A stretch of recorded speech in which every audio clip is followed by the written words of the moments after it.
فضا کے رنگوں میں وہ ایک خیال تھا اور شاعری میں رہتا تھا۔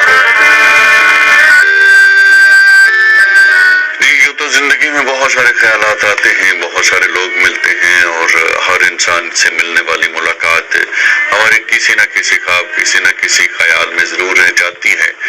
یہ اور بات کہ کچھ لوگوں سے ملاقاتیں خاص ہوتی ہیں تو ان سے پیدا ہونے والے خیالات بھی بہت خاص، بہت اعلیٰ درجے کے ہوتے ہیں، اور وہ خیالات جو کسی خاص انسان کی قربت اور رفاقت کی بدولت آپ محسوس کرتے ہیں، انہی کا نام، انہی کو شاعری کا عنوان دیا جاتا ہے۔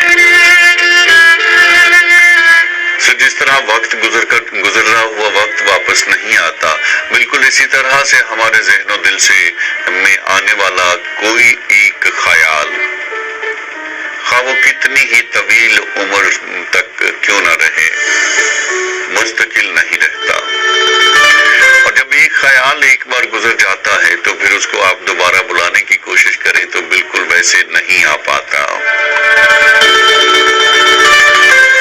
انسان گزرے ہوئے وقت کو جب بلانے کی کوشش کرتا ہے تو اس گزرے ہوئے وقت میں وہ سارے لمحے، وہ ساری باتیں اور وہ ساری شاعری دوبارہ طلب کرنے کو جی تو چاہتا ہے، لیکن وہ نہیں مل پاتی۔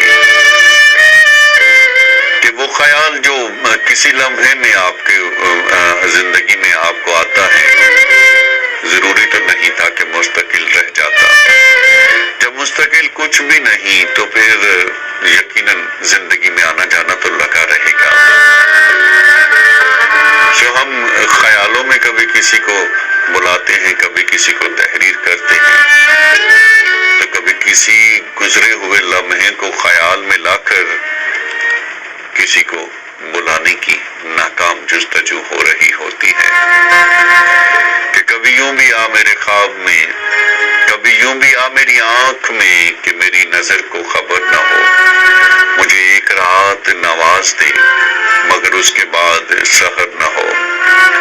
وہ بڑا غفور و رحیم ہے، مجھے یہ صفت بھی عطا کرے۔ وہ بڑا غفور و رحیم ہے، مجھے یہ صفت بھی عطا کرے۔ تجھے بھولنے کی دعا کروں تو میری دعا میں اثر نہ ہو۔